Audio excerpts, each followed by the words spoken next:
The candles had burned halfway down by the time I stopped pretending she was coming. 2 glasses of wine sat on the table.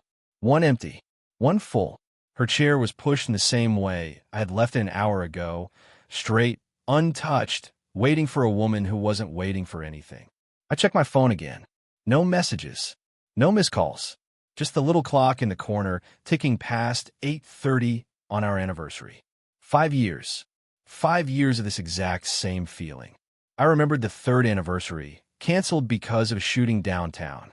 The 4th, a suspect chase that led her 3 counties away. Every time, the excuse was the same. It's the job, Daniel. You knew what you signed up for when you married a cop. I didn't know, but somewhere between year 1 and year 5, knowing stopped feeling like enough. I picked up my glass and set it back down without drinking. The waiter walked past twice, glancing at the empty chair, too polite to ask if I wanted to order alone. Then my phone buzzed. Nathan. I almost didn't open it.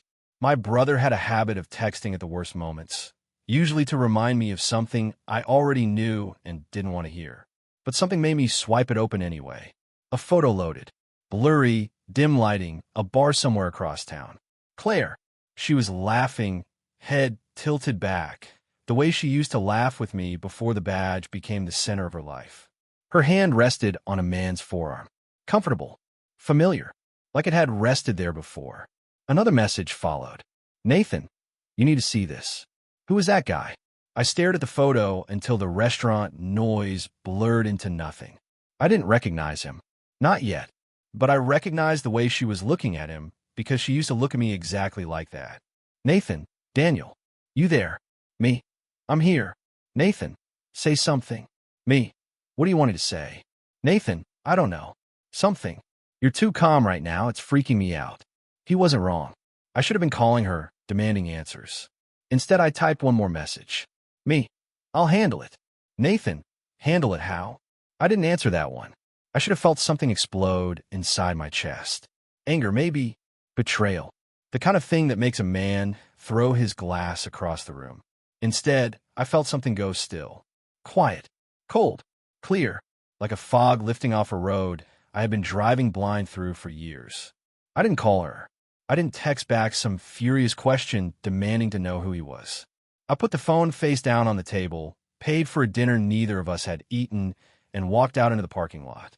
The drive home was silent. No radio. No thoughts racing the way I expected them to. Just the steady hum of the engine and the empty seat beside me. The same seat that had been empty at the restaurant. I let myself into the house we bought together. Her side of the closet. Her coffee mug in the sink. Everything exactly the way she'd left it, certain she'd be back to it. I sat down at my desk, opened my laptop, and typed a few words into the search bar before I even decided to. Best divorce lawyer near me. My hand didn't shake at all. That surprised me more than the photo had.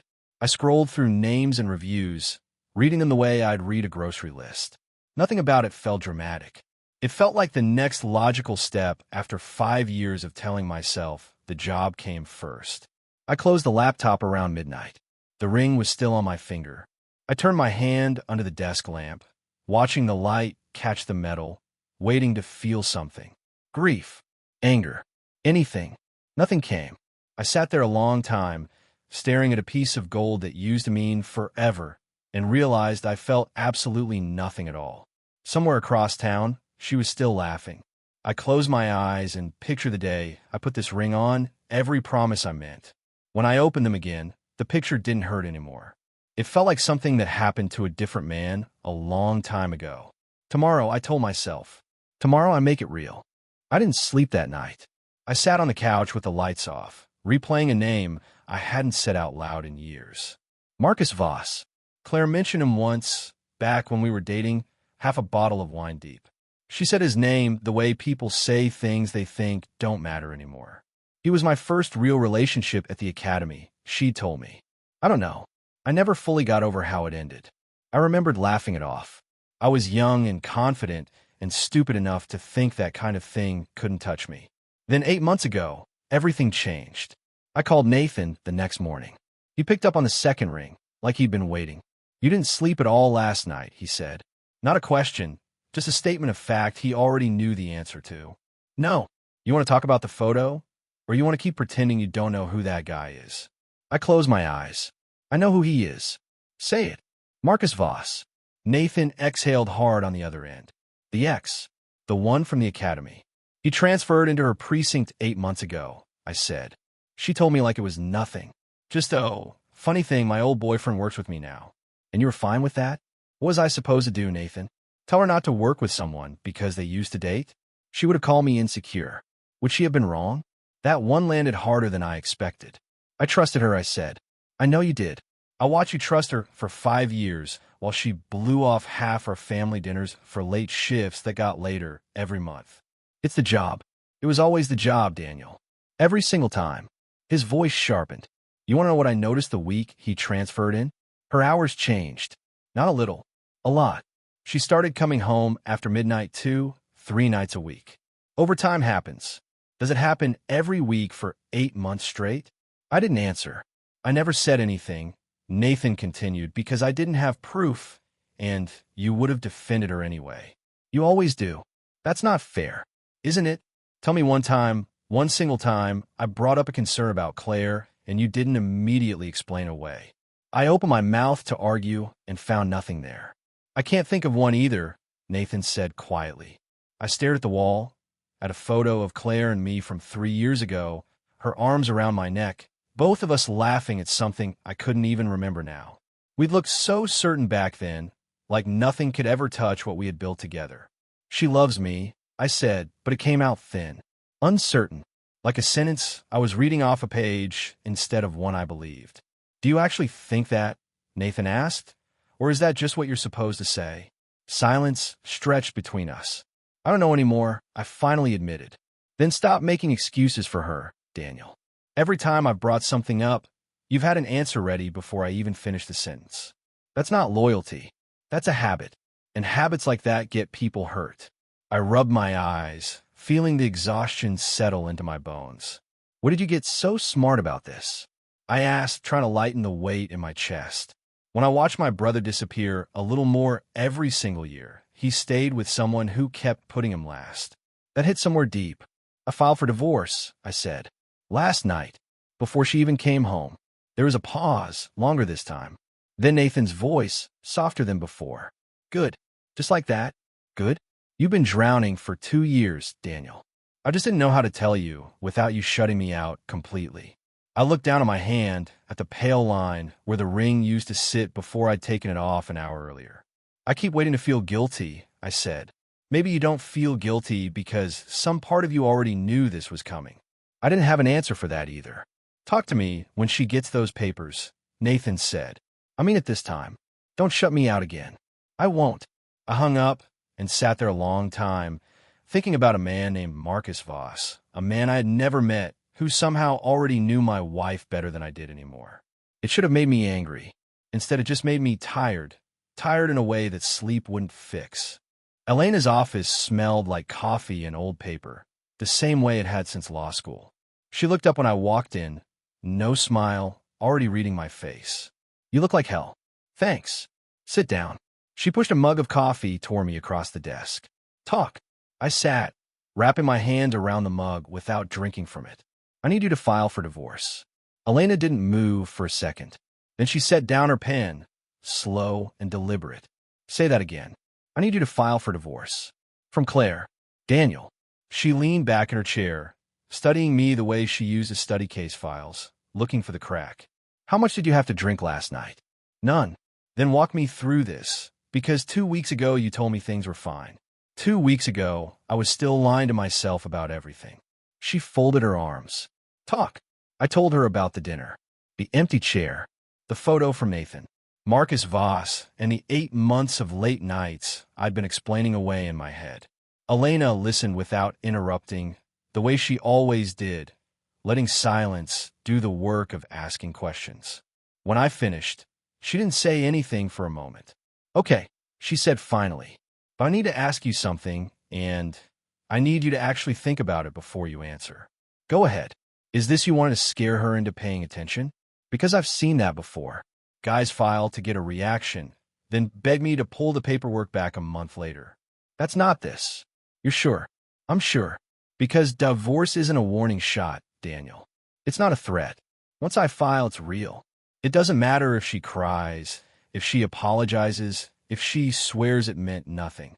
The process starts, and it doesn't care about anyone's feelings, including yours. I met her eyes. I'm done guessing, Elena. Guessing about what? Whether she loves me. Whether I'm imagining things. Whether I'm the problem for not being enough. Or she's the problem for making me feel like I never was. I'm done. I don't want to guess anymore. I want to know, and filing is the only way I actually will. Elena studied me a long moment, then nodded once, like she'd found what she was looking for. Okay. Let's draft it. We spent the next 4 hours going through paperwork, financial disclosures, the house, the accounts we'd built together. Elena worked fast, sharp, asking questions I hadn't thought to ask myself. You want spousal support waived? Or are you leaving that open? Waived. I don't want anything from her I didn't already have. And the house. She can keep it, or we sell it. I don't care anymore. What about the joint accounts? You've got almost 3 years of savings tied up together. Split it evenly. I'm not trying to punish her financially. I just want it done clean. Elena wrote that down without comment, though I caught the small nod she gave, like she respected the answer even if she hadn't expected it. Most people I sit across from want blood, she said. You want an exit. Blood doesn't fix anything. I learned that a long time ago.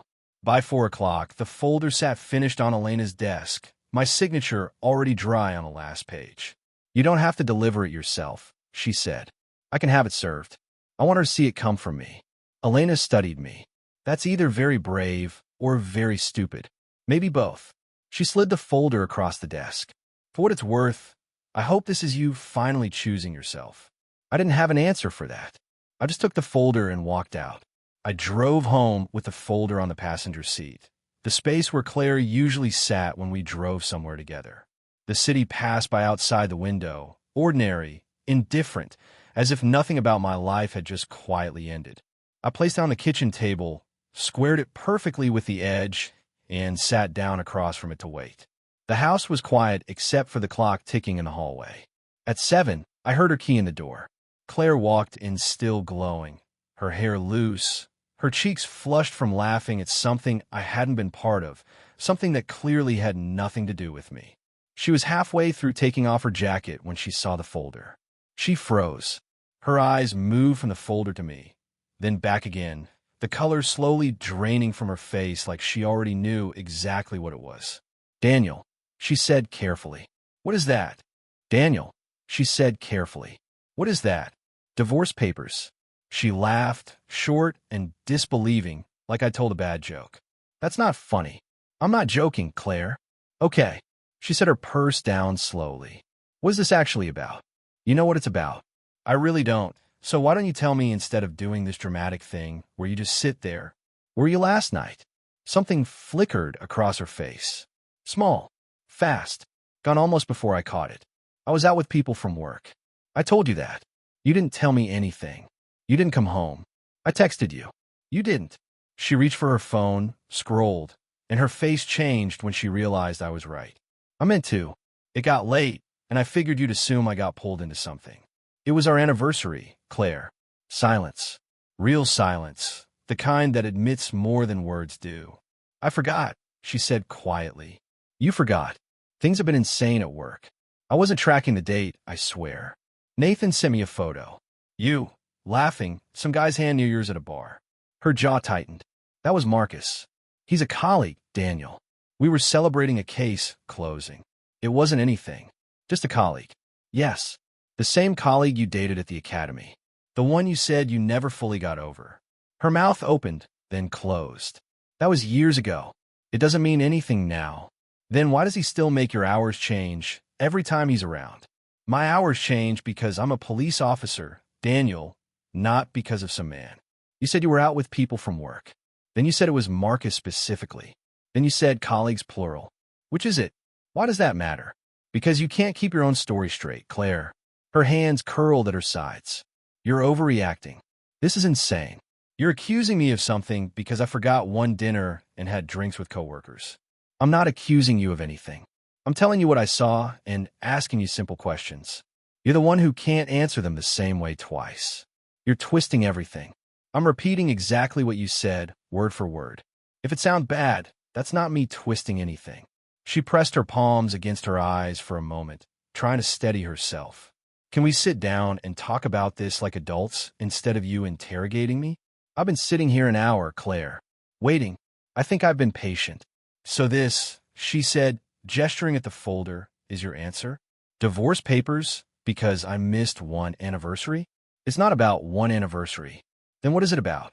5 years of always being second to the job. And now, finding out the job has a name and a face I recognize from a story you told me before we were even engaged. She stared at me, breathing hard, waiting for me to raise my voice the way she probably expected. I didn't. I sat there, calm, steady, watching her unravel a little more with every question I didn't ask angrily. Why are you so calm right now? She demanded. This isn't normal. You should be yelling at me. I already did the yelling. Last night. In my head, driving home. I'm done with that part. Daniel, these papers, they're not even real. You wouldn't actually do this. I already did. No. She shook her head, laughing again, sharper. No, you're bluffing. You wouldn't file without telling me first, without us even talking properly. I did tell you. You're holding it. This is a scare tactic. It's already filed, Claire. Elena drew it up this afternoon. Her face went pale, then flushed red with something between fear and fury. You went behind my back. I went to a lawyer. That's not behind your back. That's what people do when they're done. I don't believe you.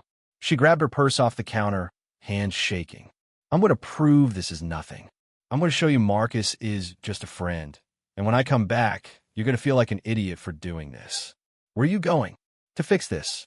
She was out the door before I could ask what fixing it meant, or who she was really running to prove her innocence to. I sat back down at the table, the folder still there, my copy still waiting. The house felt emptier now that the noise of her denial had left with her. I didn't chase her. I didn't call after her. I just listened to her car pull out too fast, tires squealing slightly on the wet pavement, and wondered how long it would take her to reach him. Nathan called an hour after Claire left. You sitting down? He asked. I'm always sitting down these days. Just say it. I followed her. I know, don't lecture me. I had a bad feeling, and I followed her car from 3 streets back. And? She didn't go to the precinct, Daniel. She didn't go looking for evidence to prove anything to you. She drove straight to an apartment complex on 5th. My stomach dropped before he even said the name. Marcus, I said. Marcus, Nathan confirmed. She was inside for 20 minutes before I left. I watched her walk up to his door like she'd done it 100 times before. She wasn't nervous. She wasn't rehearsing what to say. She just knocked, and he opened it like he was expecting her. Maybe she wouldn't yell at him, to tell him this whole mess is his fault. Daniel. What? He hugged her the second she walked in. Not a handshake, not a colleague thing. He pulled her in like he'd done it before, and she let him. Did she say anything? Did you hear her say anything at all? I was too far back to hear words.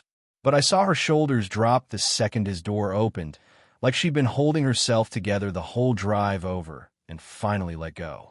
I sat down slowly on the edge of the couch, the phone pressed hard against my ear. She didn't go there to prove her innocence, I said quietly. No, Nathan said. She went there to be held. There's a difference, and I think you already know which one that was. I didn't say anything for a long time. I'm sorry, Nathan finally said.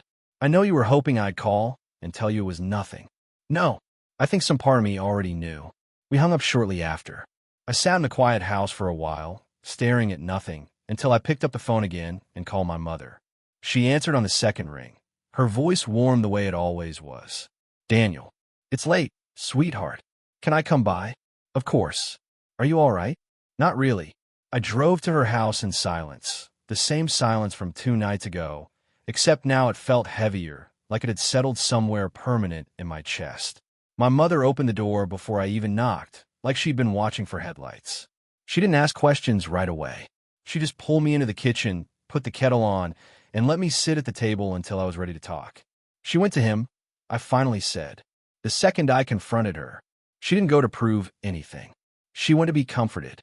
My mother poured the tea slowly, like she was giving herself time to choose her words. You already knew, didn't you? Before Nathan told you. I think I did. I just needed someone else to say it out loud. That's usually how it goes, she said, sitting across from me. The heart knows long before the mind is ready to accept it. You've been grieving this marriage for longer than you've admitted, Daniel. Tonight just confirmed what you already carried. It still hurts. It's supposed to. Truth doesn't stop hurting just because you already suspected it. But you don't need proof anymore, sweetheart. You have it. And now you get to decide what you do with it. What do I do with it, Mom? You let it finish, setting you free instead of letting it break you. There's a difference, and only you can choose which one it becomes. I looked down at my hands, at the pale mark where my ring used to sit. I already filed, I told her. Before tonight. Before any of this. My mother reached across the table and took my hand gently. Then you already made your decision before the universe even confirmed it for you. That takes more courage than most people have. I stayed a while longer, drinking tea I barely tasted, before finally driving home near midnight. The house was dark, empty, Claire's car still gone. I didn't wait for her. I found empty boxes in the garage and started with the closet, folding my shirts without urgency, without anger, just steady, quiet motion. Photo frames, off the walls, the ones with just the two of us. My books from a shelf. My father's watch from the nightstand. I wasn't destroying anything. I wasn't leaving a mess for her to find. I wasn't even angry anymore, not in the way I expected to be by now. I was simply, finally, taking myself back. My phone rang from a number I didn't recognize 2 days later. Is this Daniel Reeves? A woman's voice asked. Who's asking? My name is Grace Voss. I'm Marcus's wife. Well, estranged wife, technically. We've been separated 8 months. I sat up straighter. How did you get my number? Elena Cho's office. I called around, found your lawyer, told her enough that she agreed to pass along a message. I hope that's not overstepping. What do you want, Grace? I heard you filed for divorce. I heard why. I thought you should know something before you spend the next month blaming yourself for not seeing it coming. I'm listening. Marcus did this before. With me. My chest tightened. What do you mean before? He pursued a married woman at his last precinct 3 years ago. Slow, careful, made himself the shoulder she cried on every time her marriage hit a rough patch. Convinced her he was different, that he understood her in ways her husband never could. And her marriage collapsed. She left her husband for him. And within 4 months, Marcus lost interest completely. Moved on like she'd never mattered. I felt something cold settle in my stomach. You're saying Claire isn't the first. I'm saying Claire isn't special to him, Daniel. She's a pattern. He doesn't want a woman who's free to choose him. He wants the chase, the secret comfort, the feeling of being someone's escape. Once the marriage actually ends, once she's fully available, he disappears. Why are you telling me this? Grace was quiet for a moment. Because I stayed silent when it happened to that other woman. I told myself it wasn't my business, that maybe I was wrong about what I saw. Then it happened to me. He did the same thing to our marriage that he's doing to yours right now. Except I was married to him while he did it. I'm sorry. Don't be sorry for me. Be smart for yourself. Claire isn't the love of his life, Daniel. She's just the next one. I sat with that for a long moment. The truth settling into places I hadn't expected it to reach. What are you going to do? I asked. I'm done staying quiet, Grace said. I have messages. Timelines. Enough to show a clear pattern of misconduct, especially given he's doing this with a colleague inside his own precinct. I'm taking it to his captain. Captain Whitfield? That's the one. Internal Affairs takes this kind of thing seriously when there's proof of repeated behavior, not just rumors. You don't have to do that for me. I'm not doing it for you, Grace said.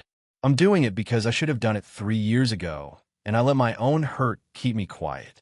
That ends today. What happens to you if this goes public?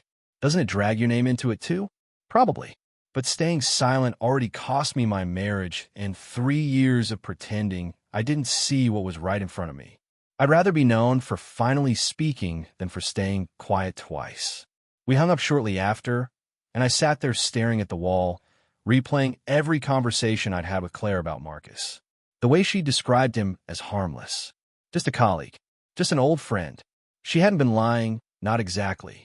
She probably believed every word she'd told me. She just hadn't realized she was standing in the middle of something he'd built before, brick by brick, with someone else's marriage, someone else's trust, someone else's home. I wondered if she would even believe Grace if she heard this from anyone but me.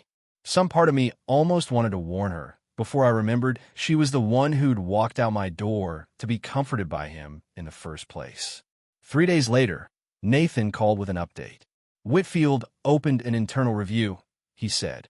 Grace's evidence was solid enough that he couldn't ignore it. Words already spreading through the precinct. How's Claire taking it?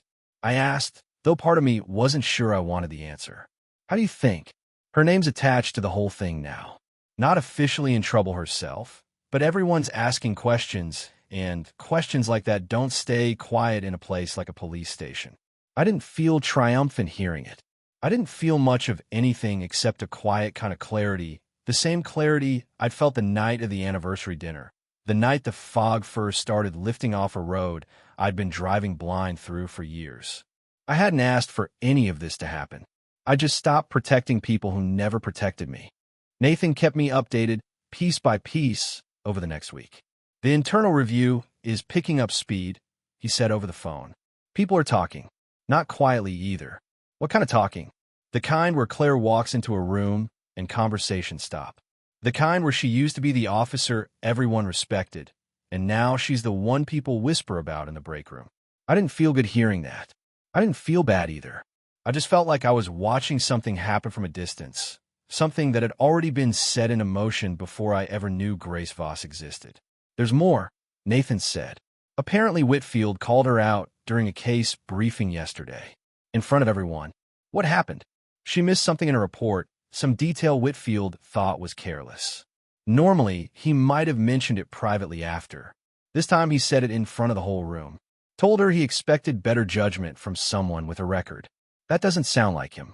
It's not, usually. But her name's been floating around the review, and I think Whitfield's patience for anything sloppy from her right now is basically gone. He's under pressure too, Daniel. The department doesn't like this kind of thing getting messy in public. Did she say anything back to him in the meeting? Apparently not much. Just apologized and sat back down. People said she looked completely blindsided, like she never expected him, of all people, to turn on her. I sat with that a moment, picturing Claire standing in that room. The reputation she'd built over 8 years, cracking in front of colleagues who used to look up to her. And Marcus? I asked. Nathan laughed, short and humorless. Exactly what Grace warned you about. The second things got complicated, he backed off completely and fast. Barely speaks to her at the precinct anymore. Someone said he requested a transfer to a different unit entirely. He's running. He's protecting himself only the way he always has, which tells you everything about what she actually was to him. I hung up not long after, sat in the quiet of my new apartment, boxes still half unpacked around me, and let it settle.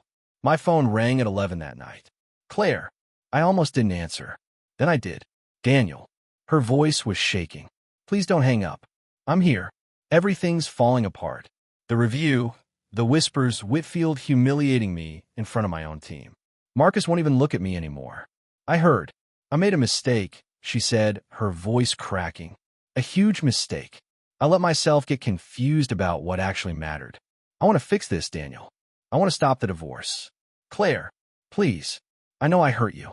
I know I don't deserve another chance, but I'm asking anyway. Please stop this.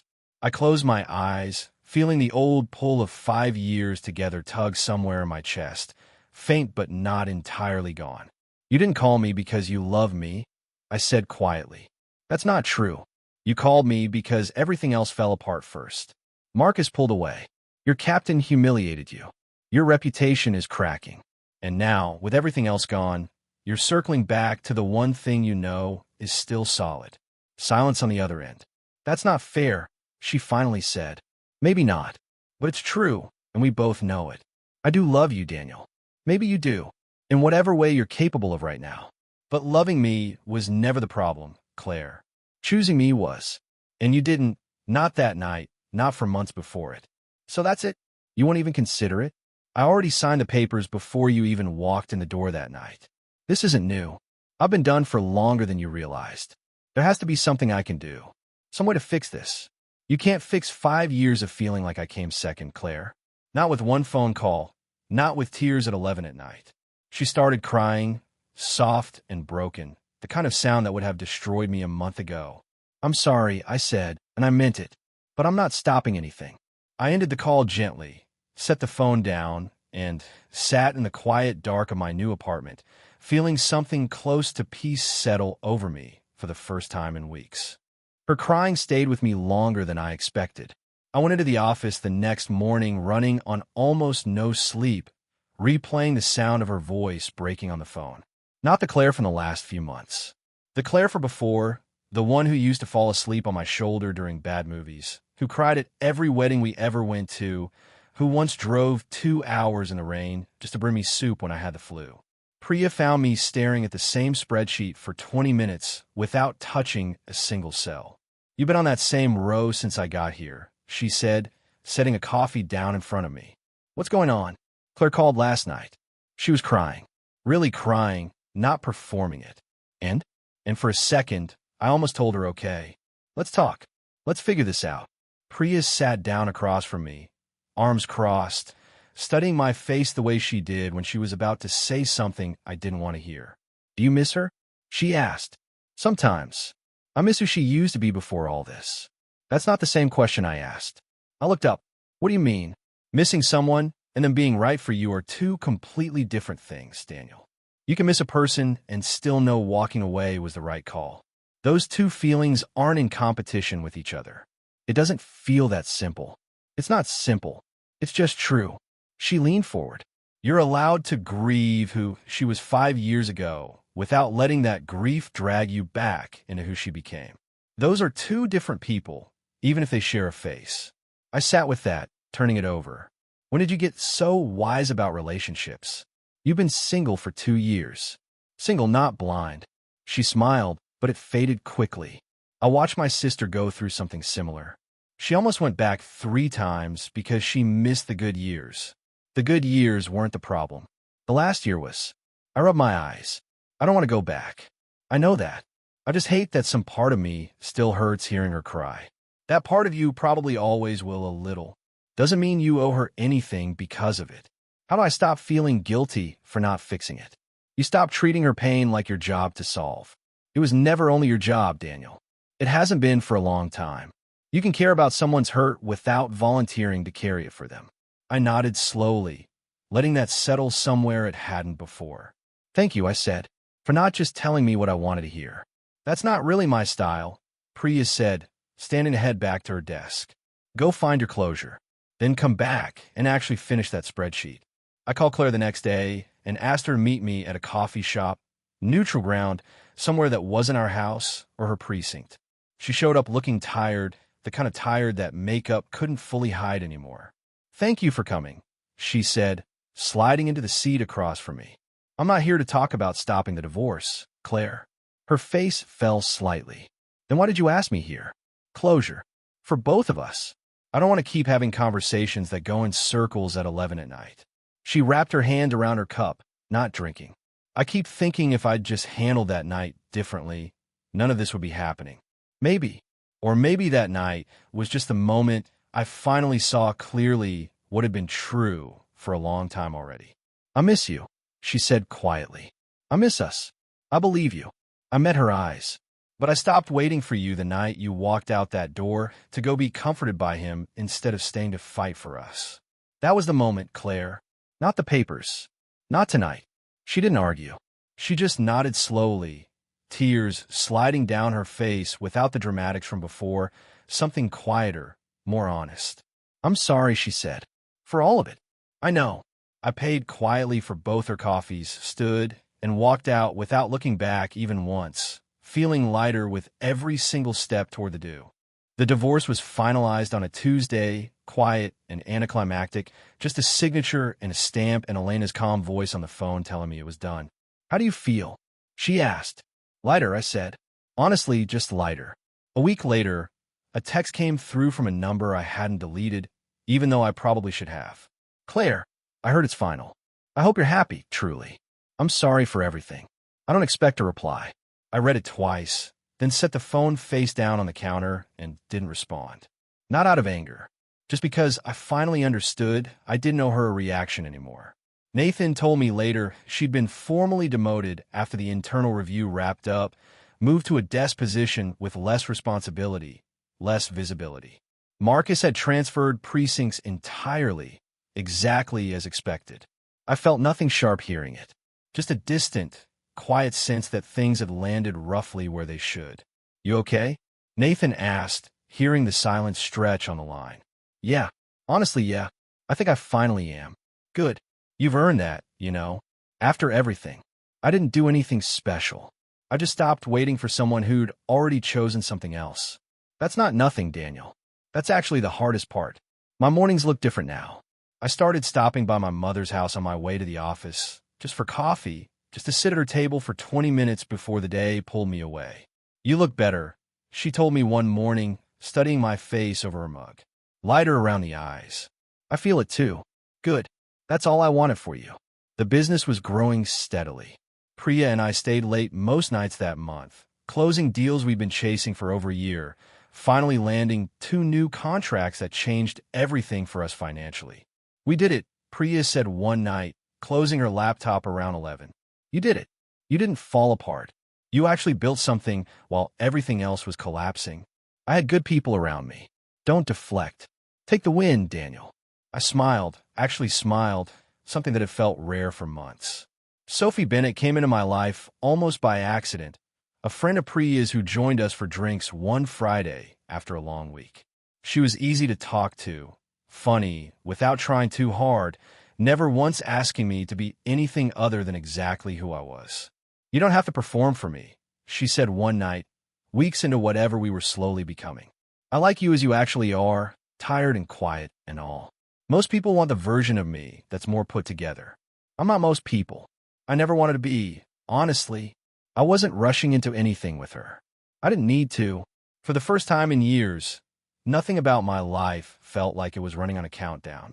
I found a new apartment near the end of that month, smaller than the house Claire and I had shared, quieter, tucked on a street lined with old trees. It didn't have her coffee mug in the sink, or her side of the closet, or 5 years of careful compromises pressed into every corner. It was just mine. I sat across from the leasing agent, signing my name on the last page of the contract, my handwriting steady, my hand not shaking at all. "Congratulations," she said, sliding the paperwork into a folder. "This is a great building. You're going to be happy here." I think I already am. I walked outside afterward and stood on the sidewalk a moment, keys to my new place warm in my palm, the evening air cool against my face. I thought about the empty chair at that anniversary dinner all those months ago, the photo from Nathan, the folder on the kitchen table, every conversation that had led me to this exact sidewalk, this exact set of keys, this exact quiet feeling settling into my chest, steady and unshakable and entirely my own. Peace, not the loud kind, not the kind that comes from winning or revenge or watching someone else's life fall apart. Just the simple, steady kind that comes from finally, fully choosing yourself instead of waiting for someone else to choose you first. I unlocked the door to my new apartment and stepped inside, closing it quietly behind me.